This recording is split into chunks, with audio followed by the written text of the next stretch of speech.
사랑하는 여러분 안녕하십니까? 오늘 또 좋은 하루, 복된 하루, 하나님의 은혜와 평안이 가득한 좋은 날이 계속되시기를 바라겠습니다. 오늘은 다니엘서 7장에서 9장까지에 있는 말씀을 통해서 다니엘이 보았던 환상과 계시라는 제목으로 말씀을 드리도록 하겠습니다. 이 성경의 어떤 종말론에 대한 얘기를 할 때요, 그 종말론을 얘기하는 모든 분들이 이 다니엘서 7장과 9장에 나오는 이 한때, 두때, 반때, 또 2300주야, 그리고 71회에 대한 예언 때문에 많은 사람들의 해석이 달라지기도 하고요. 그 부분에 대한 해석 때문에 어떤 교단이 생겨나기도 하고 한 그 본문들이 바로 이 본문이거든요. 또 이 본문에 있는 그런 내용들은 특별히 계시록에 있는 말씀과 아주 밀접하게 관계가 되어 있어서 이 말씀은 좀 더 세밀하게 그렇게 해석을 해야 말씀의 전체적인 내용들이 이해가 되고, 또 이 본문에 대한 해석 때문에 생겨났던 교단들은 어떤 교단인가 이런 것도 살펴보는 것은 상당한 의미가 있다, 이렇게 생각이 되어집니다. 우리가 천년왕국에 대한 말씀을 하지요. 천년왕국에 대한 말씀을 할 때 특별히 그 천년왕국에 대한 그런 말씀들이 역사적 전철연설이 있고요, 무철연설이 있고, 그 다음에 후철연설이 있고, 또 세대주의적 전철연설이 있고 그러는데, 특별히 역사적 전철연설이라고 하는 것은 뭐냐 그러면, 좀 더 쉽게 말씀을 드리면 성경의 순서대로 이루어지는 천년왕국의 시대를 말씀하고 있고, 이것은 313년 기독교가 로마에서 로마의 종교 가운데 하나로 공인된 그 시점 이전에는 성경에 기록된 그 내용 그대로 예수 그리스도의 재림 다음에 천년왕국이 이루어진다라고 하는 그 입장에서 성경을 해석하던 것이었습니다. 313년이 지나고 교회가 박해에서부터 벗어나면서 교회의 전성시대가 이루어지기 시작하는데, 그러면서 성경 해석에 특별히 계시록 20장에 대한 1절에서 6절까지 있는 말씀에 대한 해석이 달라지면서 그 가운데 특별히 이런 말씀이 있거든요. 내가 보좌에 앉은 자들, 심판하는 권세를 받은 자들을 보았는데, 보좌에 이제 심판하는 권세를 받은 자들을 보았는데, 이제 4절, 5절, 6절에 있는 말씀을 제가 드리는 거예요. 계시록에. 그들은 하나님의 말씀과 예수를 증언하였으므로 인하여 목배임을 당한 자들의 영혼과 또 짐승과 그 우상에 경배하지 아니하고 그 오른손이나 이마에 표를 받지 않은 자들이 살아서 그리스도와 더불어 1000년 동안 왕노릇하니 라는 말씀이 있죠. 이 말씀에서 살아서라고 하는 그런 말씀이 이제 역사적 전철전설을 하든지 뭐 이런 쪽에서는 부활에 대한 말씀으로 해석을 했는데, 어거스틴 이후에 교회가 전성시대가 되면서 이 말씀을 중생, 거듭남이라고 하는 것으로 해석을 하고, 현 시대의 모든 교회 시대를 가리켜서 천년왕국 시대를 이야기하는 것이다, 이렇게 말씀하고 있습니다. 근데 이것이 상당히 무리가 있는 것은 뭐냐면요, 그 다음에 있는 말씀을 보면 이렇게 말씀하고 있거든요. 그들이 살아서 그리스도와 더불어 1000년 동안 왕노릇하니, 그리고 이제 가로로 쳐진 부분에 그 나머지 죽은 자들은 그 천년이 차도록 살지 못하더라 그랬고요. 이는 첫째 부활이라. 이 첫째 부활에 참여하는 자들은 복이 있나니 둘째 사망이 그들을 다스리는 권세가 없고, 그리고 그 다음에 있는 그러한 말씀이 그들이 하나님과 그리스도의 제사장이 되어 1000년 동안 왕노릇하리로다 라고 말씀하고 있거든요. 그러니까 에제산이라고 하는 그 말씀, 살아서라고 하는 그 말씀을 중생으로 그렇게 해석을 하고, 현 시대 교회의 어떤 황금 시대를 지나가면서 그와 같은 해석들을 한 것으로 볼 수가 있는데, 이 해석이 오늘날의 한국 교회에서도요 상당히 많은 교단에 광범위하게 퍼져 있는 그러한 신학적 관점이라고 하는 겁니다. 그 다음에 있는 것이 후철연설인데요. 이 후철연설은 뭐냐면, 이제 청교도들이 미국으로 건너가 가지고 미국에 한 지역마다 교회를 세워가면서 그 교회를 중심으로 마을들을 만들고, 그러면서 이제 특별히 19세기 초반기에 예수 재림운동이 막 일어나기를 시작을 하지요. 그러면서 전 세계로 선교사들을 파송을 하면서, 그때 사람들은 어떤 생각을 했냐면, 미국과 같은 그러한 나라가 그것이 바로 그 천년왕국이 이루어지는 그러한 시대인데 바로 그것이 그 인간들이 어떤 그러한 좋은 세상을 만들어서 그렇게 해놓으면 그 다음에 주님 재림하신다라고 하는 식으로 성경을 해석하던 그러한 사람들이 생겨났어요. 경제적인 풍요로움, 뭐 모든 것들이 다 이제 자유로움, 뭐 이런 것들 때문에 그렇게 했는데 1차 세계대전과 2차 세계대전이 지나가면서 그와 같은 경향들이 거의 상당히 사라지게 된 그 모습을 볼 수가 있습니다. 가장 이제 신학적으로 문제가 되는 것 가운데 하나가 뭐냐면 세대주의적 전철연설이라고 하는 것인데요. 세대주의적 전철연설이라고 하는 것은 그것은 우리가 살아가는 이 성경의 어떤 그 역사 전체를 7시대로 나누거든요. 7시대로 나누어서 아담의 시대는 무죄 시대고 그 다음에 이제 아담이 선악과를 따먹고 난 그 뒤의 시대를 뭐 양심 시대, 그 뒤에는 뭐 국가교회 시대, 뭐 여러 가지로 그렇게 시대를 나눠서 7시대로 나누는데 이 세대주의의 어떤 그런 문제 가운데 하나는 뭐냐면 그들은 무조건 성경에 있는 말씀을 킹제임스 성경 1611년에 발간되었던 킹제임스 성경이 온전한 그런 성경이다고 하는 킹제임스 유일주의를 또 선언하기도 하고요. 그러면서 그들은 어떤 얘기를 하느냐 그러면요. 특별히 어떤 그 시대마다 있었던 어떤 그것이 한 시대가 끝나고 또 다른 시대가 계속되고 또 시대가 끝나는데 그때마다 근본적인 세대주의는 그렇게 얘기를 합니다. 하나님의 구원의 방법이 달라졌다 그렇게 얘기를 하고 그래서 이제 율법의 시대가 지나고 어떤 그런 은혜의 시대, 교회의 시대가 되었기 때문에 구약에 있는 그와 같은 내용들을 신약시대에 적용하는 것은 큰 무리가 있다라고 하는 것으로 단정을 하고 그러면서 유대인들은 그냥 유대인들에게 주어진 것이고 또 우리 교회 시대를 살아가는 사람들에게는 교회 시대에 주어진 것인데 그 가운데 특별히 문제가 되는 것은 뭐냐면 이 요한계시록 4장에 있는 요한사도가 성령의 감동 가운데에서 이리로 올라오라는 그런 음성을 듣고 성령의 감동 가운데서 하늘 보좌를 보고 하늘 보좌에 앉으신 분의 모습을 보지요.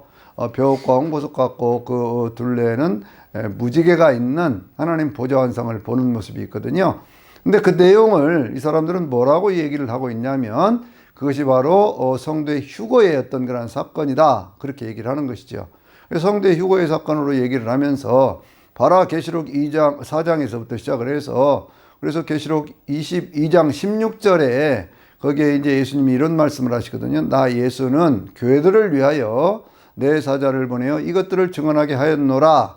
나는 다윗의 뿌리오 자손이며 광명한 새벽별이라 이렇게 말씀을 하시는데 이 말씀이 있기 전에 그 중간에는 교회가 없지 않느냐 그 얘기예요.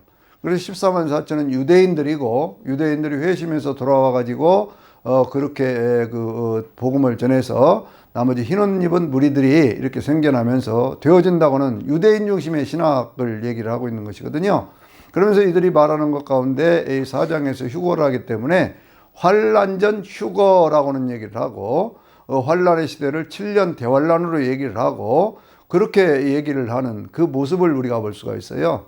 그래서 이것이 성경적이냐라고 하는 것을 생각해 보면 그러지 않다고 하는 것을 발견을 하게 되고요. 왜냐하면 계시록 4장에 있는 그 내용은 요한사도가 성령의 감동 가운데서 그렇게 그 하늘의 보좌를 본 것이지 그것이 무슨 휴거해 가지고 되어지는 그러한 사건이 아닌데 그것을 휴거의 어떤 그러한 모습으로 설명을 해서 많은 논란들을 주고 있는 것을 볼 수가 있습니다. 우리 한국교회에서는요, 그 대표적인 인물이 누구였었느냐 그러면 조용기 목사님이 그 말씀을 전했어요.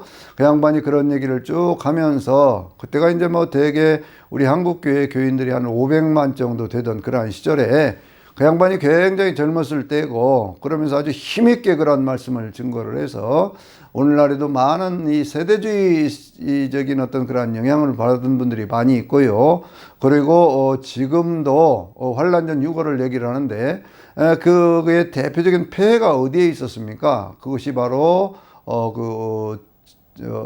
1992년에 있었던 다미성교회라고 하는 이장림 씨, 생명의 말씀사에 뭐 편집장도 하고 뭐 번역가로 활동했던 이장림 씨가 다가오는 미래를 준비하라고 그러면서 7,000년 인류 역사 가운데 6,000년의 역사, 구약의 4,000년, 그리고 이제 교회 시대 2000년, 그리고 이제 새로운 밀레니엄 시대가 다가오니까, 그러니까 그런 시대가 다가오기 전에 7년의 대환란이 있다. 그렇게 얘기를 해가지고요, 한국 사회를 굉장히 큰 혼란으로 빠지게 했던 그 모습을 볼 수가 있습니다. 세대주의 폐해 가운데 또 하나는 뭐냐 그러면, 성경에 나오는 그 말씀을 그냥 문자 그대로 믿는다라고 얘기를 하는데, 사실은 문자 외에 문자로 쓰여지지 않은 것은 상상력을 동원해서 설명하는 그러한 분도 있거든요. 그것이 뭐냐 그러면요, 예를 들면 그 무제시대라고 하는 그 시대에 그 하와가 선악과를 따먹지 않습니까? 선악과를 따먹는 그 옆에 성경에 문자적으로는 아담이 그 옆에 있었다 그런 말씀은 없잖아요. 그런데 이것은 그냥 당연히 그때는 사람이 뭐 두 사람밖에 없었기 때문에 있었을 것이다 라고 그냥 바로 그렇게 얘기를 하는 거예요. 그럼 문자에는 없는데 어떻게 그렇게 얘기를 하느냐? 거기는 답을 못 하는 것이죠. 성경의 많은 내용들을 그런 식으로 설명을 하기 때문에 그걸 문자 그대로 해석하지 못하면서, 그러면서 그 내용들을 우기는 그러한 모습들이 있거든요. 그래서 이제 그런 부분들이 문제가 되고요. 또 이 세대주의 가운데 가장 큰 문제가 되는 것 가운데 하나는 뭐냐면, 그것이 문자와 역사를 그 현 시대의 역사하고 억지로 그것을 결합을 시켜서 그렇게 해가지고 설명하는 그러한 부분들이 있어요. 그러다 보니까 이 시대를 7시대로 나누어서 구약시대 2000년, 4000년, 그리고 신약의 어떤 그런 교회시대 2000년, 그리고 2000년에서부터 또 오늘 우리가 살아가는 또 1000년, 그래서 7000년으로 나누어 놓으면서 거기에 대해서 한국교회에서 가장 큰 피해가 있었던 것이 뭐냐 그러면, 이장림 씨가 그 주도를 했던 다미성교회라는 것이 있었잖아요. 그래서 새로운 밀레니엄 시대가 다가오니까 그 앞에 7년 대환란의 시대가 있다라고 얘기를 하면서 그렇게 해가지고 한국 사회를 큰 혼란 가운데 빠뜨렸던 그런 모습을 볼 수가 있습니다. 그러니까 그 세대주의 어떤 그런 것들의 문제점은 뭐냐면, 교회는 환란 시대를 거치지 않고 환란이 오기 전에 휴거한다라고는 얘기를 하는데, 그 환란이 오기 전에 휴거한다고는 그러한 내용들을 뭘 근거로 삼느냐? 요한계시록 4장에 있는 내용들을 그걸 근거로 삼고 있거든요. 근데 그 근거가 될 수 있는 그러한 내용의 성경을 보면, 그건 요한 사도가요, 성령의 감동 가운데 이리로 올라오라고는 하늘문이 열리면서 이리로 올라오라고는 그 음성을 듣고 성령의 감동이 되어서 거기서 보니까 하늘에 보좌가 있는데 보좌 위에 앉으신 분의 모양이 벽옥과 홍보석 같고 그 보좌 둘레에 무지개가 있어 그 모양이 녹보석 같더라라고는 그러한 말씀들을 보면서 요한 사도가 성령의 감동 가운데 되어진 그 일을, 그것을 이 세대주의에서는 뭐라고 얘기를 하냐면 그것이 교회의 휴거의 사건이라고 설명을 하면서, 이 4장에서부터 22장 16절, 그러니까 이제 나 예수는 교회들을 위하여 내 사자를 보내어 이것들을 증언하게 하였노라 라는 그 말씀 이전까지는 교회에 대한 것들이 없지 않느냐 그렇게 얘기를 하는 거예요. 그래서 이제 유대인들 14만 4천이 그렇게 해서 이제 그 하나님 앞에 돌아와서 그들에 의해서 많은 사람들에게 복음이 전해지는 그러한 때가 오기 때문에, 그것은 환란 시대이기 때문에, 그래서 환란 전에 교회는 다 휴거를 한다 라고 하는 식으로 성경을 견강부의 식으로 그렇게 설명하는 그러한 모습들을 우리가 볼 수가 있죠. 또 이러한 어떤 그러한 해석의 그러한 문제점들의 대표적인 것들이 뭐냐면, 바로 이제 계시록 20장에 있는 그 말씀의 내용 가운데 거기 1절에서부터 이제 6절까지 해석 때문에 이 많은 어떤 그 신학적인 어떤 그러한 것들이 그 어떤 갈래들이 생겨나기 시작을 했는데요. 그 가운데 이런 말씀이 그 가운데 있거든요. 4절부터 있는 말씀 보면, 또 내가 보좌에 앉아 심판하는 권세를 가진 자들을 보니 그들은 하나님의 말씀과 예수를 증언하였으므로 인하여 목배임을 당한 자들의 영혼과 또 짐승과 그 우상에게 경배하지 아니하고 그 오른손이나 이마에 표를 받지 않은 자들이 살아서 그들이 1000년 동안 왕노릇하니, 그 가운데 어떤 말씀이 있어요? 그 나머지 죽은 자들은 살지 못하더라. 그 천년이 차도록 살지 못하더라 그랬거든요. 그래서 이 첫째 부활, 이거는 첫째 부활인데 이 첫째 부활에 참여하는 자들이 복이 있다. 둘째 사망이 그들을 다스리는 권세가 없고 그들이 하나님과 그리스도의 제사장이 되어 6천년 동안 왕노릇하리로다 이렇게 말씀을 하고 있거든요. 근데 살아서라고는 그러한 단어가 뭐냐 그러면 에제산이라고는 그러한 단어인데, 이 에제산이라고는 그러한 단어를 성경에서 어떻게 설명을 하고 있냐면 그 부활하여라고는 그러한 말씀인데, 이 부활이라고는 그러한 말씀을 그것을 중생이라고는 그러한 단어로 해석을 해서 다시 이 무천년설을 주장하는 그러한 사람들이 그 말씀을 중심으로 해서 그렇게 무천년설을 주장하는 것처럼 그러한 천년왕국의 시대가 오는 바로 그 시대 앞에 거기에 이제 예수님이 재림하시는 것이 아니라 재림을 하시는데, 그런데 그 재림 이전에 있었던 환란 시대 그 앞에 휴거의 사건이 있다라고 그렇게 말하는 것에서 큰 차이를 보이고 있다 그런 말씀이에요. 저는요 역사적 전철연설을 통해서 성경을 보고 해석하는 사람인데, 이 역사적 전철연설의 어떤 그런 관점에서 보면 그 내용들은요 상당히 다른 측면에서 다르게 해석할 수가 있고, 거기에 이제 하루를 1년으로 해석할 것이냐 아니면 하루로 해석할 것이냐 하는 것에 따라서 성경에 대한 해석도 많이 달라지고 그렇게 되어지는 것이거든요. 자, 이제 다니엘서 7장에 있는 그러한 말씀들로 구체적으로 들어가서 보면은요, 다니엘이 어떤 그러한 그 꿈을 꾸고 그렇게 하는데, 그때가 언제냐면 벨사살 왕 1년이라고 얘기를 합니다. 그때가 언제냐? 554년이에요. 554년은 이 벨사살이 왕이 되어서 즉위했던 그러한 시절인데, 그때 그 어떤 그런 환상과 계시를 보기 시작하는데, 이 바벨론이라고 하는 나라가 539년에 망했기 때문에 그 어떤 그 마지막 왕이었던 벨사살이 왕이 되었을 때에 그때 이러한 환상과 계시를 보았다고 얘기해요. 그런데 이 중요한 것은 뭐냐면 꿈을 꿨다고 얘기를 하잖아요. 여러분, 성경적으로 꿈이라고 하는 것은 우리에게 뭘 가르쳐 주느냐 그러면 미래에 대한 환상을 보게 할 때 하나님께서 꿈을 꾸게 하시는 경우가 많아요. 그러니까 성경적으로 보면 아브라함이 꿈을 꾸었지요. 그 하나님 앞에 횃불 제단을 쌓았을 때, 창세기 14장을 보면 하나님 앞에 횃불 제단을 쌓았을 때요, 이스라엘 백성들이 애굽 땅에 가서 430년간 종살이할 것을 하나님이 말씀을 하시는 것을 볼 수가 있습니다. 그때로부터 거의 한 몇백 년이 지난 그 뒤의 일들을 하나님이 그렇게 말씀을 하고 있거든요. 그리고 더 나아가서 이제 요셉 같은 사람이 그 꿈에 대한 어떤 그런 것을 보면 그 해달 별들이 자기에게 절하는 그런 모습들을 보면서 자기가 어떤 크게 성공할 것들을 하나님께서 미리 보여주는 그런 내용도 있고요. 또 그 다니엘과 같이 이렇게 꿈을 꾸면서 온 세상 나라의 역사가 어떻게 될 것인가 라고 하는 것을 보는 그러한 내용들도 있고요. 또 더 나아가서 누굽니까? 요한 사도 같은 경우에는 밤모섬에서 성령의 감동 가운데에서 전 인류의 역사의 마지막을 보게 되는 그러한 모습들을 볼 수가 있습니다. 그런데 이제 구약시대는 꿈이라고는 그러한 용어들을 많이 쓰고 있지만, 신약시대에 성령께서 강림하신 그 이후에는요, 성령의 감동을 통해서 그와 같은 역사들을 보고 체험하게 된다 그런 얘기예요. 그런데 특별히 우리에게 주는 하나님의 꿈은 우리가 그것을 해석할 때 어떻게 해야 되느냐, 다니엘 같은 방법을 취할 필요가 있어요. 그것은 뭐냐 하면, 다니엘은 꿈을 꾸면서 그 꿈의 내용이 무엇인가를 기록을 했지요. 그리고 그 꿈에 대해서 그 내용을 이렇게 분석해보는 그러한 모습을 보았습니다.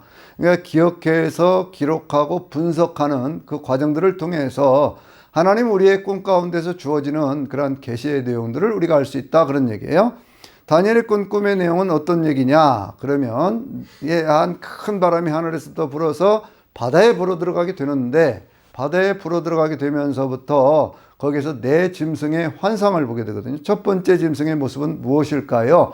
그것은 그 사자가 나타나는데, 사자의 사자에게는 독수리와 같은 두 날개가 있고, 그리고 그 사자가 이렇게 벌떡 사람과 같이 일으켜져서 그렇게 되고 이 두 날개가 뽑혀지는 그러한 모습을 보여주고 있거든요.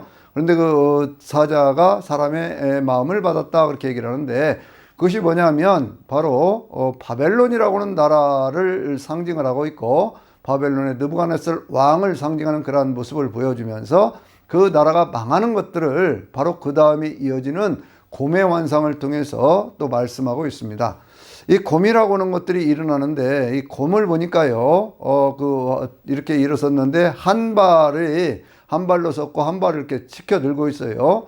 그러면서 이 곰이 이빨 사이에 새 갈빗대를 물고 있고요. 그리고 그러면서 많은 고기를 먹으라라고는 그러한 음성을 듣거든요. 곰은 뭘까요? 메데파사라고는 그러한 나라죠. 그 나라가 바벨론을 멸망시킨 다음에 그 나라는 어디에서 망하지요? 그 나라는 헬라이에서 망하게 되는데 그 이빨 사이에 갈빗대 세 개를 물고 있다고 하는 것은 그것은 북쪽에 있는 바벨론, 이 서쪽에 있는 리디아라고는 그러한 왕국, 그리고 남쪽에 있는 애굽을 이렇게 점령하는 그러한 내용들인데요.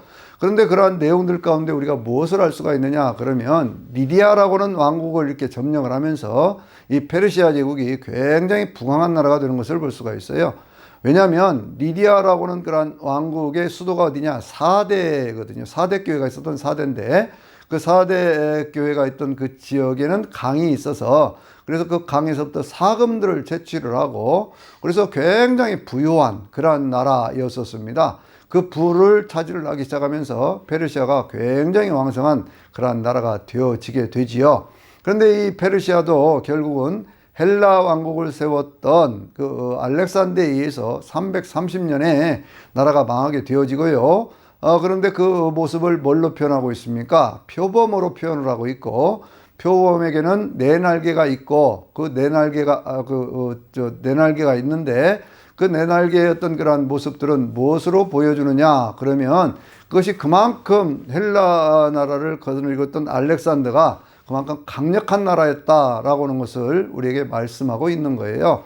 얼만큼 강력했느냐? 그는 기병대 5만 명을 거느리고 그 전 지역 그러니까 저쪽 로마, 그리스, 그리고 터키, 시리아, 바벨론, 페르시아, 애굽, 뭐 저쪽 알렉산드리아까지를 점령하는데 불과 10년 안에 그것을 해치워 버리거든요. 그래서 323년에 그가 저쪽 인도의 겐지제강까지 가가지고 그 지역까지를 다 점령을 하고 난 뒤에 불과 33살의 나이로 그 세상을 떠나게 되는데요.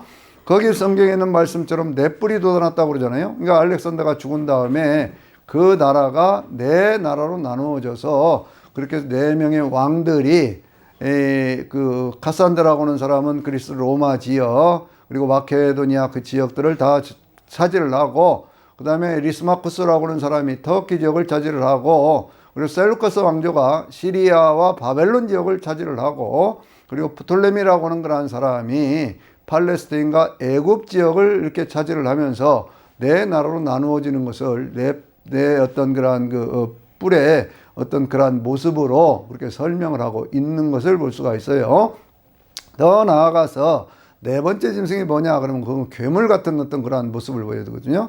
쇠로 되어 있고 그런 어떤 그러한 모든 것들을 부서뜨리고 먹어버리고 다 파괴해버리는 그러한 모습으로 보여주는데 거기서 10뿔이 돋아나게 되지요. 그러니까 그 나라가 그 로마에서부터 시작되어졌던 그건 로마라고는 그런 나라를 상징하고 있는데 로마에서부터 시작되었던 그 10나라를 상징을 하는 동시에 그것이 이제 좀 더 역사를 길게 보면요. 모든 나라들 그러니까 그 여덟 번째 짐승에게서 나타나는 그러니까 계시록 17장에 나타나는 여덟 번째 짐승의 시대에 나타나는 열국 시대를 상징하고 있는 것으로 볼 수가 있는데요. 그 한 뿔이 돋아나 가지고 새 뿔을 없애버리고 그러면서 그 뿔을 통해서 많은 어떤 고난의 시대가 찾아오게 되는 것들을 쭉 설명을 합니다. 이 7장 전반적인 내용들 거기에 이제 설명해 준 그러한 내용들이 가브리엘 전사를 통해서 설명해 준 그러한 내용들이거든요. 그런데 거기에 특별히 7장 25절에 있는 그러한 말씀 가운데 어떤 그 엄청난 고난의 때가 찾아오게 되어질 때에 그 고난의 때가 언제까지입니까? 라고 얘기를 하면 거기에서 한 때와 두 때와 반 때가 지나가고 그 뒤에 그 짐승이 멸망을 당하는 그러한 모습을 보여주거든요. 그런데 이제 그 앞에 어떤 사건들이 있느냐 그러면 그러한 네 나라의 환상들을 보여준 다음에 하나님의 영광의 보좌가 보여져요. 하나님의 영광의 보좌가 보여주는데 그 위에 앉으신 분의 모양이 마치 그냥 아주 새하얀 그러한 어떤 그러한 모습을 보여주고 그리고 그 눈은 막 불꽃 같고 뭐 그 머리와 털에 이기는 막 그 흰 눈과 뭐 양털 같은 어떤 그러한 모습, 그 보좌가 있는 곳에서 막 불이 흘러나오고 그러면서 그 앞에 모셔선 자들이 천천히요 만만이 되는 그러한 모습들을 보여줍니다. 이러한 모습들이 여러분 어디에 있습니까? 계시록 4장을 보면은요, 그 계시록 4장에 있는 그 말씀 속에서 나타나고 있는 그 하나님의 모습, 바로 그것들을 우리에게 보여주고 있고, 또 이 모습은요, 다니엘서 10장에 가서 보면 예수 그리스도의 어떤 그러한 모습하고도 상당히 닮아 있는 그 모습으로 그렇게 보여지고 있는 것을 볼 수가 있어요. 그런데 그러한 그 보좌에 앉으신 그분의 모습을 보니까요, 그분 앞에 뭐가 펴져 있어요? 책들이 펴 있고 모든 사람들이 그 앞에서 심판을 받는 그 모습을 우리에게 보여주고 있죠. 여러분, 보좌 앞에 책들이 펴져 있다. 그 말씀이 어디에 있습니까? 계시록 20장을 보면은요, 11절부터 15절까지의 마지막 백보자 심판이라고 우리가 얘기하고 있는 그 내용들인데요. 그 내용들 가운데 하나님 앞에 크고 흰 보좌가 이렇게 있고 그 앞에 땅과 바다가 싹 사라져버리는 모습을 보여주거든요.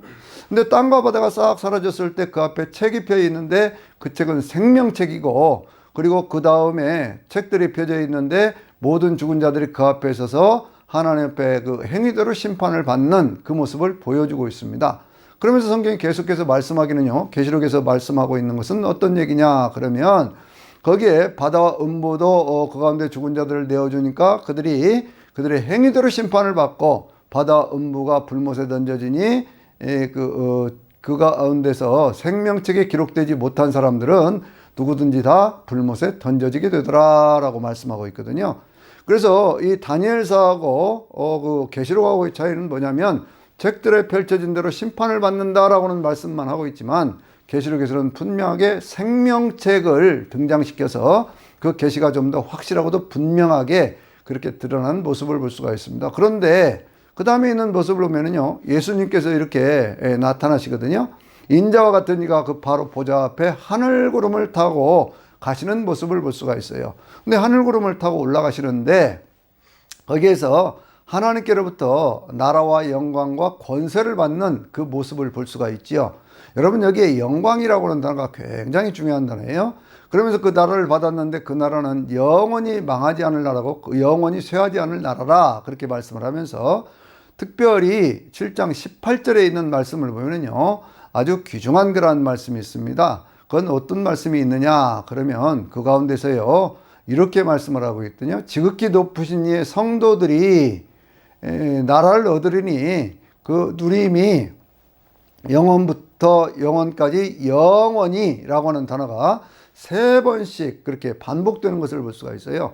영원히 영원히 영원히 누린다고는 그러한 말씀을 하고 있거든요. 그러니까 하나님의 백성들이 누릴 영원한 나라는 계시록 21장과 22장에서 말씀하고 있는 영원한 천국, 새하늘과 새 땅에 대한 모습을 바로 이 계시록 7장 다니엘서 7장 18절에서 말씀하고 있다. 우리는 이렇게 볼 수 있는 것이죠. 그러니까 이 다니엘서에 있는 그러한 계시의 내용들은요, 바로 이 내용들이 점점 더 그 내용들을 확실하게 해가면서 계시록으로 완성되는 것을 볼 수가 있는데, 이 가운데 핵심되는 그런 것 가운데 하나가 뭐냐면 한때, 두때, 반때라고 하는 그런 말씀이거든요. 그것은 마지막 때에 어떤 그 성도들이 당하는 어떤 고난의 시기를 얘기를 하고 있는데, 이 한때, 두때, 반때, 혹은 42달, 혹은 1260일, 이것에 대한 말씀이요, 성경에 이 다니엘서하고 계시록에 7번이 나오고 있습니다. 그런데 그것이 각각 의미하는 내용들은 같은 기간을 상징하면서도 의미가 다른 것을 우리가 볼 수가 있는데, 첫 번째 이제 42달에 대한 말씀부터 드려보면은요, 42달이라고는 그러한 내용이 어디가 있느냐 그러면 그것이 계시록 11장에 있거든요. 하나님의 천사가 요한 사도에게 이렇게 얘기를 합니다. 너는 일어나, 그래서 하나님의 성전과 제단과 그 안에서 경배하는 자들을 측량하되 성전 바깥마당은 측량하지 말라. 그것은 이방인들에게 주었으니 그들이 42달 동안 짓밟으리라, 이렇게 말씀을 하고, 바로 그 뒤에 이어서는 뭐라고 말씀하냐면, 그때 내가 나의 두 증인에게 권세를 주었으니 그들은 온 땅의 주 앞에 서 있는 두 감람나무요 두 촛대인데 그들이 굵은 베옷을 입고 1260일 동안 애원하리라, 이렇게 말씀하고 있어요. 여러분 42달 혹은 1260일 이렇게 설명하고 있잖아요. 근데 이 42달에 대한 어떤 그런 말씀이 또 어디에 있느냐 그러면 계시록으로 보면은요. 계시록 특별히 어떤 그 13장에 있는 그런 말씀 가운데 거기에 이제 그 바다에서 올라오는 짐승에 대한 모습을 얘기를 하고 있거든요. 그런데 이 바다에서 올라오는 짐승에 대한 말씀이 그것이 어떻게 되어 있느냐 그러면요. 그 말씀의 내용들이 그것이 그 13장 1절에서 10절까지 있는 말씀으로 이렇게 짐승으로 얘기를 하는데 그런데 이 다니엘서하고 계시록은 어떤 차이를 있느냐 그러면 다니엘서에 있는 그 짐승은 하나의 짐승으로 말씀을 하고 있지만 계시록에 있는 그 짐승은요 2가지 짐승으로 말씀을 하고 있습니다. 2가지 짐승이라는 뭐냐 하나는 바다에서 올라온 짐승 하나는 땅에서 올라온 짐승인데 이 바다에서 올라온 짐승에 대한 얘기를 할 때 그 요한 사도가 내가 바다에서 올라온 짐승을 보았는데 그 짐승이 그것이 내가 본 짐승은 표범과 같은데 그 발은 곰의 발 같고 그 입은 사자의 입과 같은데 용이 그 짐승에게 자기의 능력과 나라와 큰 권세를 주었다 이렇게 표현하고 있어요. 하나님께서 예수님에게 주었던 것은 뭐예요? 능력과 그리고 그 영광과 권세잖아요. 그러니까 이 영광이라고 하는 것은 하나님께서 예수 그리스도에게만 주는 것이고 하나님께서만 받으실 수 있는 것이 영광이라고 하는 거예요. 그러니까 우리가 이런 말씀하지 않습니까? 예수님 타성하실 때도 하늘에는 영광이요 땅에서는 기뻐하심을 입은 자 중에 평화라고 하는 거거든요. 사단은 어떤 존재입니까? 자기가 하나님의 영광을 탐내고 그 자리에 올라가려고 하다가 거기서 찍혀서 땅으로 쫓겨난 그러한 존재거든요. 그러니까 사단이 어떤 그 세상에 있는 어떤 권력자들에게 그것을 줄 때에도 그가 줄 수 있는 것은 능력과 나라와 큰 권세는 줄 수 있으나 영광은 줄 수가 없다라고 하는 거 우리가 이것을 꼭 기억을 해야 됩니다. 그래서 사람이 스스로 어떤 그런 영광을 취한다고 생각하는 것 자체가 그게 하나님을 모독하는 행위가 될 수 있다라고 하는 것을 우리는 늘 기억해야 되는 거예요. 그 용이라고 하는 것이 짐승에게 주었을 때에 그 짐승의 머리 가운데 하나가 그것이 죽게 되었다 그 상태가 나은 것을 보고 사람들이 기이 여기고 용이 그 짐승에게 자기의 권세를 주니까 용에게 경배하면서 짐승에게 경배를 하는데요. 그 짐승에게 무엇이 주어지느냐 그랬더니 이런 것들이 주어지거든요. 계시록에 있는 말씀을 제가 지금 계속하고 있는 겁니다. 거기에 무엇을 주는가 했더니 그 짐승이 그 크고 과장되게 그렇게 이제 신성모독 하는 그런 입을 받아요. 그렇게 가지고 하나님의 이름과 하늘 곧 그의 장막에 사는 자들의 이름을 모독하더라. 그 다음에 있는 본문에 봐도 42달이 나오는데 그 짐승이 어떤 것을 받느냐 그랬더니요. 그 짐승이 나라와 족속과 백성과 방언들을 다스릴 42달 동안 다스릴 권세를 받아요. 그렇게 해가지고 그때 어떤 일들이 있어요. 어린 양의 생명책에 그 이름이 기록되지 못한 자들은 누구든지 다 그 짐승에 경배하게 되더라 그랬습니다. 그래서 성도들에게 하시는 그러한 말씀이 어떤 말씀이에요? 성도들에게 주어지는 그러한 말씀이 그리고 성도들의 인내와 믿음이 여기에 있다라고 말씀하면서 사로잡혀 갈 자는 마땅히 사로잡혀 가게 될 것이고 그리고 칼에 상하여 죽게 될 자는 칼에 상하여 죽게 될 것이다 라고 하는 그런 말씀을 하고 있거든요. 이게 성도들이 엄청난 고난을 당하는 시기, 그러니까 세상 가운데 있는 어떤 그런 이방인들에 의해서 밟힌다고 하는 그러한 사단의 어떤 그런 역사 속에서 성도들이 고난을 당하는 그러한 시기를 가리켜서 42달 이렇게 표현을 하는 거예요. 그런가 하면 또 1260일로 그렇게 표현을 하는 것은 뭐냐 그러면 이 1260이라고 하는 것이 계시록 11장에서도 말씀을 했지만은요, 거기에 이제 두 증인이 복음을 증거하는 그러한 시대인 동시에 또 그것이 이제 그 계시록 12장을 가서 보면요, 여자가 아들을 낳거든요. 그 여자는 뭡니까? 구약 시대에 있었던 그 교회들의 어떤 그걸 통해서 예수 그리스도의 탄생을 말씀하고 있는 건데, 그 여자가 아들을 낳으니 이 남자는 장차 철장으로 만국을 다스릴 남자라 그렇게 말씀을 하면서 아들을 낳으니 그 남자가 하나님의 보좌 앞 그리고 하늘로 올려가는 그러한 모습을 보여줄 때에 그 여자가 용의 낯을 피해서 그렇게 해가지고 광야자기 곳으로 도망가는데 거기서 하나님께서 그를 1260일 동안 양육하기 위하여 준비한 곳이 있더라 라고 말씀을 하고 있거든요. 그러니까 1260일이라고는 그런 기간은 어떤 기간이냐? 그러면 성경적으로 보면은요, 성경에서 말씀하고 있는 것은 뭐냐? 그러면 바로 이 1260일이라고 하는 기간은 주의 종들이 하나님의 말씀을 정하는 기간, 환란의 기간인 동시에, 사단에 의해서 환란을 당하는 그러한 기간인 동시에, 그러면서 더 나아가서는 교회를 하나님께서 그렇게 보호하시고 양육하시는 그러한 기간을 또 설명을 할 때 1260일로 그렇게 표현을 하고 있습니다. 그러면 한때 두때 반때라고 하는 것은 무엇을 상징을 하고 있을까요? 이 한때 두때 반때라고 하는 것이 분명히 고난의 시대라고 하는 것은 분명히 이 다니엘서에서도 말씀을 하고 있지만 7장 25절에서 말씀을 하고 있지만, 그런데 이제 그 12장 7절에 가서도 똑같이 말씀을 하고 있거든요. 세상에 어떤 이런 고난의 시대가 언제입니까? 라고 얘기를 했을 때 한때 두때 반때가 또 지나가야 된다라고 말씀을 하고, 그때 모든 황폐케 되는 것들, 그렇게 세상을 그렇게 혼란스럽게 했던 그 모든 악한 것들이, 그것들이 심판을 받고 멸망을 당하는 시기가 바로 그 다음에 찾아온다라고 말씀을 하고 있는 거예요. 그런데 이 내용을요, 우리가 어디에서 또 살펴볼 수 있냐면 계시록 12장 14절에 있는 그런 말씀을 보면 거기에 이런 말씀이 있습니다. 용이 땅으로 쫓겨나오면서 그 아들을 낳은, 그 남자를 낳은, 사내를 낳은 그 여자를 핍박을 하니까 그 여자가 큰 독수리의 두 날개를 받아서 어디로 갑니까? 광야 자기 곳으로 날아가니 거기서 한 때와 두 때와 반 때를 거기서 보내는 그 모습을 우리가 볼 수가 있거든요.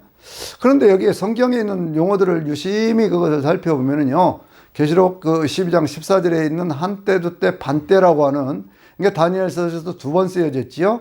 두 번 쓰여진, 그러니까 42달이라고 하는 것은 계시록에 두 번, 그리고 이제 1260일이라고 하는 것도 계시록에 두 번, 그리고 한때, 두때, 반때라고 하는 것은 다니엘서에 두 번, 계시록에 한 번인데, 계시록에 쓰여진 한때, 두때, 반때라고 하는 것에 쓰여진 용어를 보면은요, 그게 카이로스라고 하는 그런 단어, 카이론이라는 단어를 쓰고 있거든요. 이게 아주 놀라운 겁니다. 그건 무슨 얘기냐? 그러면 이 어떤 하나님께서 주시는 그런 때, 카이론, 카이로스라고 하는 것은 바로 새로운 어떤 그런 시대를 말씀하고 있는, 하나님이 역사를 개입해 오실 때 그때 쓰는 용어거든요. 그러니까 새 노래를 부를다 그럴 때도 그게 카이로스의 어떤 카이론이라는 그런 단어고, 그리고 새 하늘과 새 땅이라고 하는 것을 얘기를 할 때도 역시 그 단어를 쓰고 있어요. 그런데 계시록에서 한때, 두때, 반때를 얘기를 할 때 때라고 하는 것이 영어에서는 그냥 타임 그렇게 얘기를 하고, 두때 그러면 타임스 그렇게 얘기를 하고, 그리고 이제 반때 그러면 하프 타임 뭐 이렇게 설명을 하거든요. 그런데 그 타임이라고 번역된 이것을 원어에 보니까요, 카이론이라고 하는 단어를 쓰고 있더라고 말이에요. 그것은 뭐냐? 우리가 인간적으로 살아가는 이 모든 세상을 크로노스적인 시간 아닙니까? 그냥 어떤 지구가 태양주위를 도는 그러한 시간들을 가리켜서, 그것을 가리켜서 말씀하고 있잖아요. 그러니까 이 시간이라고 하는 어떤 변화의 수단을, 변화의 어떤 그런 정도를 측정하는 그런 시간이고, 생로병사와 같이 이렇게 쭉 흘러가는 그런 시간들을 말씀하고 있어요. 그런데 카이로스라고 하는 시간은 그러한 시간들 속에서 하나님께서 역사에 개입해 오시는 결정적인 시간을 말씀하고 있거든요. 그러니까 한때, 두때, 반때라고 하는 것은 바로 그것이 사단에 의해서 고난을 당하는 그러한 시기인 동시에 하나님께서 광야에서, 광야라고 표현하고 있는 것은 특별한 의미가 있는 겁니다. 교회가 어떤 그런 도시와 같이 화려하고 안정된 것이 아니라 고난과 핍박의 장소에 있다라고 하는 것을 설명하고 있지 않습니까? 그러한 장소에 있는데 그 시기, 한때, 두때, 반때라고 하는 그 시기는 그것이 하나님의 시간 속에서 이루어지는 일이다 라고 하는 것을 말씀하고 있는 거예요. 그러니까 이 말씀을 보면 우리가 무엇을 할 수가 있느냐? 그러면요, 우리가 어떤 종말에 대한 얘기를 할 때 어떤 사람들이 시간을 계산하고 역사를 계산해서 언제다 라고 얘기를 하고 자기가 재림 예수다 라고 얘기하는 것, 그것이 다 거짓이다 하고 하는 것이 드러나는 겁니다. 예수님께서 말씀을 하시기를 마태복음 24장 36절에서 뭐라고 말씀하셨어요? 그날과 그때는 아무도 모른다고 그랬죠. 천사들도 모르고 아들도 모른다고 그랬습니다. 그리고 누구만 아느냐? 하늘에 계신 아버지만 아신다 이렇게 말씀을 했거든요. 그러니까 이 한때, 두때, 반때라고 하는 그것을 정확하게 이해하는 것이 중요한 것은, 그것은 42달이고 1260일이고 그리고 한때, 두때, 반때로 설명을 하고 있는데, 이 기간이라고 하는 것을 하루를 1년으로 설명해야 될 이유가 없다 그거예요. 하루를 1년으로 설명하는 대표적인 것이 뭐냐 그러면 그것이 이제 제7일 안식일 교회에서 그렇게 설명을 하고 또 세대주의자들 가운데도 그렇게 설명하는 분들이 많이 있어요. 그런데 그렇게 해야 될 하등의 근거가 없다는 거예요. 이 사람들이 이렇게 해석하는 그러한 이유 가운데 하나가 뭐냐 그러면 이제 하루를 1년으로 그렇게 설명하는 그런 것들이 어디에 있어요? 민수기 14장 16절을 보면 하나님께서 가나안 땅에 들어갔다가 나오지 못하는 어떤 그러한 백성들의 막 원망 소리를 들으면서 그러면서 하나님께서 40년 광야 생활을 명하면서 너희가 40일 동안 거기를 정탐하고 왔는데 이 40일을 하루를 1년으로 해서 40년이라고 말씀하신 그러한 내용이라든지 혹은 에스겔 선지자가 북쪽 이스라엘이라든지 남쪽 유다에 대한 죄악에 대한 것들을 설명을 하면서 이렇게 오른쪽으로 누워있고 왼쪽으로 누워있는 그 기간들 그것들을 설명을 하면서 하루를 1년으로 계산해라 라고는 그런 말씀이 또 있거든요. 그 말씀에 근거해서 얘기를 하지만 그러나 이 성경에 있는 본문 자체를요 그것을 1년으로 계산해야 될 아무 이유가 없는 거예요. 근데 이것 때문에 뭐가 생겨났습니까? 그것이 바로 이제 9장에서 제가 다시 말씀을 드리겠지만 뭐라고 얘기를 하고 있냐면요. 거기에서 이런 얘기를 하고 있거든요. 거기 이제 그 70일의 예언에 대한 어떤 그런 얘기를 하면서 그런데 마지막 한 일회를 얘기를 하고 그러면서 2300조와 결부시켜서 그 모든 것들을 설명하려고 하는 그러한 시도 속에서 윌리엄 밀러라고 하는 사람이 그 계산을 해냈어요. 그렇게 해가지고 그것이 1830년대에 예수재림 운동으로 막 그렇게 미국 전역을 휩쓸기 시작하면서 그러면서 1844년 예수 재림의 때 그렇게 못을 박아가지고 그렇게 온 그 미국 사회를 혼란시켰던 바로 그러한 역사가 그 가운데 있는 것이거든요. 그래서 한때, 두때, 반때라고는 이 시기를 정확하게 해석을 하지 않으면 문제가 생긴다는 거예요. 그 내용을 좀 더 정확하게 보여주는 것이 바로 8장에 있는 그러한 말씀인데요. 이 8장에 있는 그러한 내용은 어떤 말씀이냐 그러면 이제 그 다니엘이 다시 환상을 보는데 그때가 언제냐? 벨사살이 왕이 된 지 3년이 지난 때입니다. 그러니까 한 첫 번째 환상을 본 다음에 한 3년쯤 지나가지고 한 2년쯤 더 지나가지고요. 그렇게 해가지고 이제 그 환상을 또 보게 되어지는 것이거든요. 근데 그 환상의 내용이 뭐냐? 수향과 수염소의 환상인데 수향이라고 하는 것은 뭘 얘기하고 그러냐? 메데 페르시아 제국을 얘기를 하고 있고요. 또 수향이라고 하는 것은 바로 그것이 이제 헬라 제국을 얘기를 하고 있습니다.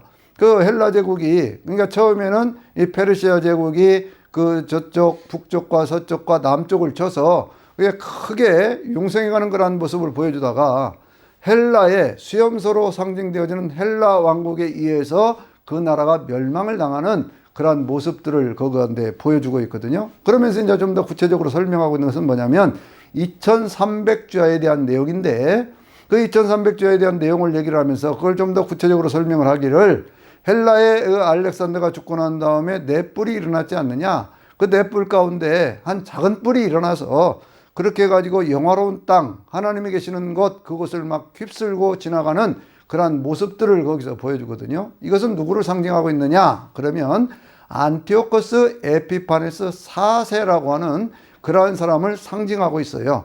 그래서 이제 그 사람이 하고 있는 그때가 도대체 얼마나 걸리겠느냐? 그거예요. 이것이 언제냐면요. 11장에 이것이 좀 더 상세하게 나오는데 그 내용이 2300주야. 그래 8장 14절에 있는 2300주야거든요. 그 2300주야인데 그것이 2300주야를 걸릴 것이다 이렇게 얘기를 합니다. 역사적으로 보면 그것이 171년에서부터 BC 164년까지의 그 기간이거든요. 그때가 안티오코스 에피파네스 4세라고는 그런 흉악한 왕이 바로 셀루커스에서부터 시작되었던 그런 흉악한 왕이 이 성도들이 살고 있던 이 팔레스타인의 예루살렘 지역을 완전히 초토화시켜 버렸던 171년에 한번 흩어가고요. 그 다음에 167년에 거기를 완전히 그렇게 아주 그냥 그러니까 성경에 있는 표현대로 하면 매일 드리는 제사도 폐하고 그리고 이제 흉악한 것, 가증한 것들이 바로 그 성전에 그 제우스 신상이 세워지고 그리고 돼지피를 막 뿌리게 되고 때와 법을 변개를 하고 하는 그러한 짓들을 했던 그 기간이거든요. 그래서 그러한 기간들을 2300주야로 말씀하고 있습니다. 그런데 2300주야에 대한 이야기를요, 이 70일의 애언과 결부를 시켜서 안식일 교계통에 있는 그러한 사람들은요, 70일의 애언과 결부를 시켜서 그건 2300년이라고 하는 것으로 그렇게 설명을 하고 있는 것을 우리가 볼 수가 있죠. 그런데 그것이 굉장히 억지스럽다고 하는 것은 1830년대에는 그것이 가능할 수 있어요. 그런데 이미 그 시간이 지나갔다고 얘기를 해버리면 그러면 그것이 어떻게 됩니까? 그러니까 그 다음에 그 사람들이 교리를 바꿔가지고 예수님께서 그때 공중에 재림을 했고 성소에 들어가셨다. 그래서 성전을 정결케 하는 그러한 역사라고 있고 조사심판교리라고 하는 것을 만들어서 그렇게 해서 오늘날 성도들의 모든 죄를 이렇게 점검을 하시고 그런 다음에 오신다라고 하는 쪽으로 교리를 바꾸어낸 것을 우리가 볼 수가 있거든요. 그래서 이런 것들은요, 성경을 잘 보고 해석을 해야지, 그러지 않으면 큰 문제가 생긴다 그런 얘기예요. 자, 9장에 있는 그런 말씀을 보면요, 다니엘이 다리오 왕 때 다시 하나님 앞에서요, 성경을 읽다가 그러다가 이제 그 성경 속에서 이제 70일의 애언, 에스겔 성경을 에스겔이 썼던 그런 거죠. 그것을 쭉 읽다가 70일의 애언에 대한 것들을 그것을 깨닫게 됩니다. 70년 애언에 대한 것들을 깨닫게 돼요. 그러니까 70년 애언이라는 것이 뭐냐 그러면 이 에스겔서 그 25장에 보면은요, 그게 이 에스겔이 이제 바벨론의 포로로 끌려가서 70년을 지나게 될 것이다 라고는 그런 말씀을 하는 것을 보게 되는 거예요. 그러니까 이 다니엘이 그 내용을 보면서 정말 기가 막힌 거예요. 자기가 살아왔던 그런 세월들을 생각해 보니까 10대에 그렇게 끌려와 가지고 바벨론이 멸망하는 것도 봤고, 그리고 다시 이제 메데 페르시아 제국이 이렇게 섰는데, 근데 메데 제국이 이렇게 서서 다리오 왕 때가 되어지니까, 그러니까 이제 한 2년쯤 지나면 나라가 회복돼서 간다고 하는 것을 알게 된 거예요. 그러니까 이제 그것을 보면서 하나님 앞에서 자기 민족의 죄를 놓고 자기의 죄를 놓고 어떤 그런 하나님 앞에 막 회개하면서 기도하는 그 모습을 볼 수가 있습니다. 제가 가끔 말씀을 드리지만 다니엘서 9장 19절에 있는 말씀, 하나님 들어주세요. 하나님 용서해 주세요. 하나님 들으시고 귀를 기울여서 들으시고 직접 행하여 주세요. 하나님의 얼굴빛을 그 황폐한 성소와 하나님의 백성들이 행하여 주소서. 그러고 나의 하나님이여 하고 그 부르짖는 다니엘의 그 간절한 그런 기도의 모습을 우리가 볼 수가 있는 거예요.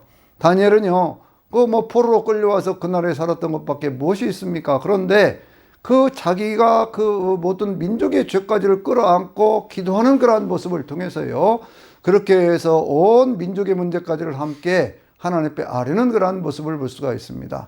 그렇게 기도하고 있는 그 와중에 누가 나타납니까? 거기에 이제 가브리엘 전사가 다시 나타납니다. 가브리엘 전사가 뭐라고 얘기를 해요?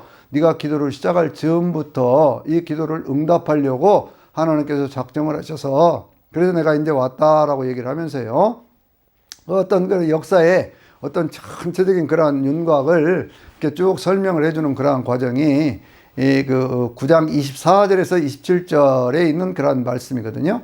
그걸 우리가 이 70일의 애언 그렇게 얘기를 합니다. 70일의 애언의 첫 출발점을 어디로 얘기를 하고 있느냐? 그 성경에 있는 그런 말씀을 보면요, 성벽 중건령이 내린 때로부터 이렇게 말씀을 하고 있어요.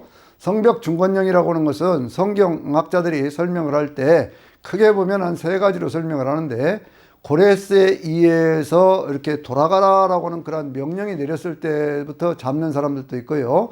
또 한 사람들은 아수에로라고 하는 그런 왕이 아닥사스다죠. 아닥사스다 왕 7년에 그렇게 해서 이제 에즈라가 돌아가게 될 때 그때 이제 내려졌던 그런 명령으로 그렇게 보는 분들도 있고요. 또 한 부류는 어디냐 그러면 느헤미야가 돌아와서 성전을 졌던 바로 그 시기를 얘기하는 사람들도 있습니다. 그런데 대개는요, 어디를 얘기를 하고 있냐면, 그 458년 혹은 457년에 그 아닥사스다 7년 때, 그때 되어졌던 내용으로 말씀을 하고 있고요. 그 다음에 이제 444년은 아닥사스다 20년이거든요. 그때 느헤미야가 돌아와서 성전을 쌓았던 것은 그 다음의 사건이기 때문에 성전 중건령을 거기에서부터 계산을 하고, 이 70일의 예언은 모든 학자들의 공통점은 뭐냐면 490년으로 그것을 설명하는 그 내용들을 우리가 볼 수가 있어요. 그 내용들을 쭉 보면 이렇게 되어 있거든요. 이제 그 성전 중건령이 내린 때로부터 거기에서 이제 어떤 역사들이 일어나느냐 그러면요, 이 일곱 이래가 지나고 다시 이 62이래가 지난 다음에, 그러니까 전체적으로 보면 몇 이래예요? 그게 이제 69이래거든요. 69이래. 그런데 앞에 일곱 이래 안에 거기에 그 곤란한 때에 그 성벽이 중건되고 그 도시가 건설되는 그러한 모습들을 성경이 말씀하고 있어요. 그러니까 이것은 뭐냐면 458년에 아닥사스다 7년에 명령이 내렸을 때에 444년이면 그 안에 들어오지 않습니까? 그러니까 그때 성벽이 다 중건되는 그러한 모습으로 보여주고 있는 거지요. 그 다음에 이제 62이래가 이렇게 되어져 가는데, 그런 때에 어떤 일들이 있느냐 그러면요, 그 성벽이 중건되고 그렇게 되어지는 그러한 과정 가운데 6가지 얘기를 하고 있습니다. 첫째는 뭘 얘기하고 있느냐 그러면 허물이 그쳐지고 죄악이 사라지고 죄악에 대한 용서를 받고, 그리고 이제 그 기름 부음을 받은 그 메시아 왕이 나타나고, 그 다음에 이제 환상과 어떤 그런 예언이 이루어지고, 그런 다음에 그 맨 마지막 때에 어떤 그런 하나님께서 주시는 그런 영원한 나라가 이루어져가는 그러한 모습들로 그렇게 말씀을 하고 있거든요. 그래서 이제 이러한 내용들을 쭉 이렇게 설명하는 그러한 내용이 언제냐, 이걸 시간을 계산해 보니까요, 그것이 이제 그 483년인데 그 기간 동안이 그러지 않습니까? 그 62일이니까요 483년인데 그 시간을 딱 계산해 보니까 AD 26년 메시아가 일어나는 그러한 때가 AD 26년이 되는 거예요. 그러니까 AD 26년이면 언제예요? 예수님께서 세례를 받고 이렇게 해서 공생애를 시작하던 그러한 때거든요. 그러니까 그러한 때까지를 성경이 분명히 그렇게 시간으로 말씀을 하고 있고, 그 다음에 어떤 것이 있느냐 그러면 나라가 황폐케 되는 그러한 나라 세월들이 생긴, 한 왕의 장군이 일어나서 나라를 황폐케 하는 그러한 역사가 그 가운데 보여지고 있거든요. 그런데 그것을 보통의 성경학자들은 언제로 얘기를 하느냐 그러면 이 디도가 일어나가지고 예루살렘을 황폐케 시켰던 바로 그 시기를 그렇게 말씀하는 것으로 그렇게 얘기를 하는데, 그 내용들이 좀 더 확장되어서 보면 장차 한 일의 절반에 하나님 빼드리는 제사가 폐해지고, 그리고 거기에 우상의 어떤 그런 황폐케 하는 것들이 세워지고 하는 그 시기, 그러한 시기들을 쭉 우리가 보면서요, 그러면서 그것을 영원한, 아까 말씀드렸던 한때 두때 반때라고 하는 그 시기로 연결시켜서 말씀하는 것을 볼 수가 있어요. 그래서 그 어떤 그러한 시기까지를 이렇게 얘기를 한 다음에 그 시기를 두 가지로 보는데, 하나는 바로 이 이스라엘 백성들의 예루살렘이 멸망하던 시기, 그 시기가 한 가지가 있고요. 또 한 가지 시기는 마지막 때, 계시록에서 말하고 있는 한때 두때 반때라고 하는 그러한 시기에 온 세상 가운데 환란이 임하고, 그리고 그 다음에 황폐케 되는 모든 것들이 하나님의 심판을 받는 그 시기까지의 역사를 이 71의 예언으로 설명을 하는 것을 볼 수가 있습니다. 7장에 있는 그 말씀은요, 어떤 내용이냐 그러면 그것이 마지막 때에 있었던 환란의 시대를 말씀을 하고 있는 거예요.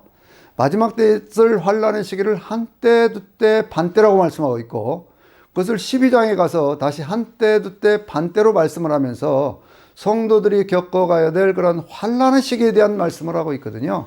근데 그것을 그 9장에 가서 그것을 장차 한 일회로 그렇게 표현을 하면서, 그것이 그 이스라엘의 어떤 그런 멸망의 시기, 그것과 더불어서 그것이 마지막 때를 상징하는 그러한 고난의 시기를 말씀하고 있다라고 이해를 해야 그것이 7년 대환란이라는 그러한 용어라든지 한때 두때 반때라든지 2300주야라든지 71회를 바르게 이해할 수 있는 그러한 것이 된다, 그 말씀이에요.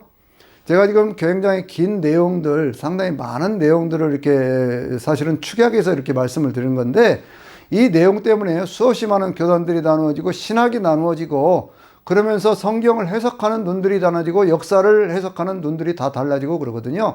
그런데 제가 분명히 말씀을 드렸지만, 저는 역사적 전철연설, 성경이 기록된 그 순서대로 성경을 보고 있고, 그 성경 가운데 특별히 역사는 역사로 보고, 그리고 문자는 문자대로 이해를 해야 될 부분은 문자는 문자대로 그렇게 믿고 있고, 그렇지만 예언은 예언대로 해석을 해야 되고요, 상징과 비유는 상징과 비유로 해석을 해야 되는 거예요. 그러지 그것을 하나의 어떤 일률적인 그런 방법을 통해서 그것으로 전체를 적용을 하면 그러면 굉장히만 오류에 빠지게 되고 그러면서 오히려 성경을 왜곡하는 그러한 경우들이 생길 수도 있습니다. 물론 제가 드린 그러한 말씀이 완전하다고는 말씀드릴 수가 없어요. 그러나 이 말씀의 내용들을 좀 더 깊이 묵상을 해보면 한때, 두때, 반때 하고 42달, 1260일 이것이 각각 의미하는 바가 같은 시기이면서도 그 의미하는 바가 어떻게 다르냐라고 하는 것도 이해할 수가 있고요. 성경에서 짐승을 얘기를 할 때도 여러분 성경에 보십시오. 다니엘서는 네 짐승으로 얘기를 하고 있지만 그러나 계시록에서는 한 짐승으로 얘기를 하고 있는데 그 한 짐승의 시대도요. 계시록에서는 그것을 두 짐승으로 다시 나누어서 거짓 선자와 두 짐승으로 나누어서 얘기를 하면서 그 첫 번째 나오는 짐승에 대한 얘기는 또 계시록 17장에서는 또 이렇게 얘기를 하고 있거든요. 음녀가 짐승을 타고 있는데 그 짐승이 7머리 10뿔 가진 그러한 짐승입니다. 그걸 보고 깜짝 놀랬지요. 요한 사도가 놀래가지고 왜냐고 하면 그 짐승의 이마 그 여자의 이마에 이름이 쓰여 있는데 뭐라고 쓰여 있어요? 비밀이라 큰 바벨론이라 땅에 음란한 것들과 가증한 것들의 어미 그런 식으로 이름이 쓰여 있잖아요. 그러니까 그런 식으로 이름이 쓰여지는 것을 보면서 깜짝 놀랐습니다. 왜요? 성도들과 예수의 증인들의 피에 취해 있는 것을 보고 놀랐거든요. 그러니까 그 모습을 보면서 천사가 그걸 설명을 해주기를 내가 그 여자와 그 짐승의 비밀을 보여주리라 라고 얘기를 하면서 그 짐승에 대한 설명을 하는데요. 그 짐승의 7머리는 7뿔이요 7왕이라 이렇게 얘기를 하는데 그 다음에 아주 귀중한 그런 교훈이 하나가 있습니다. 그것은 뭐냐면 5은 없고 하나는 있으며 하나는 아직 이르지 아니하였고 8번째 왕은 7 중에 속한 자이나 장차 무저갱으로부터 나와서 멸망으로 들어갈 자라 이렇게 말씀을 하고 있거든요. 여러분 이 부분도 상당히 난해한 것이지만 사실은 계시록에 있는 그런 말씀이 이 다니엘서를 보면 더 쉽게 이해가 되는 것은 그 5이 없다라고 하는 것은 그 앞에서 보여줬던 그러한 것들이 두 가지가 지금 생략이 되어 있거든요. 어디? 애굽하고 아수르가 생략이 되어 있어요. 그래서 애굽, 아수르, 그 다음에 바벨론, 그 다음에 헬라, 메데파사, 헬라 그러면 5이잖아요. 왜 5은 없어졌죠? 그 당시에는 어느 시대입니까? 로마 시대니까 그것이 6번째 짐승이에요.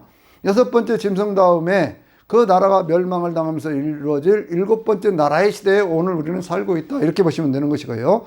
아직 마지막 이 모든 것들을 가진 그러니까 모든 악한 것들이 다 총화로 모아져 있는 그런 8번째 짐승의 시대가 그것이 바로 한때 두때 반때의 큰 환란의 시대다 라고 보시면은요 그 시대는 아직 오지 않은 시대이고 그런 환란의 시대를 믿음으로 이기는 하나님의 백성들이 결국 짐승과 그 우상에 경배하지 아니하고 그 오른손이나 이마에 표를 받지 않은 사람들이 승리자가 되어져서 하나님의 보좌 앞에서 서서 하나님을 찬양하는 그런 찬양의 노래를 부르게 될 것이고 그리고 천년왕국을 누리고 새하늘과 새 땅을 누리는 그와 같은 사람들이 될 수 있다라고 하는 것을 성경이 균형 잡혀서 지금 말씀하고 있는 것이거든요.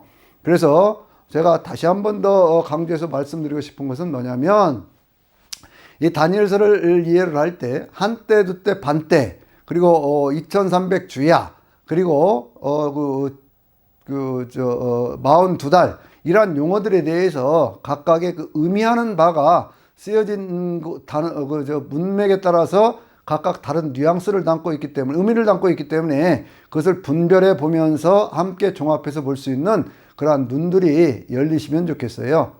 그렇게 할 때 우리가 이 종말에 대한 것들이 어떤 의미를 담고 있느냐 성경은 어떻게 종말에 대해서 말씀하고 있느냐라고 하는 것을 바로 이해할 수 있을 것이라고 믿습니다. 오늘도 하나님의 평화가 저와 여러분에게 가득하시기를 주의 이름으로 축원합니다. 아멘.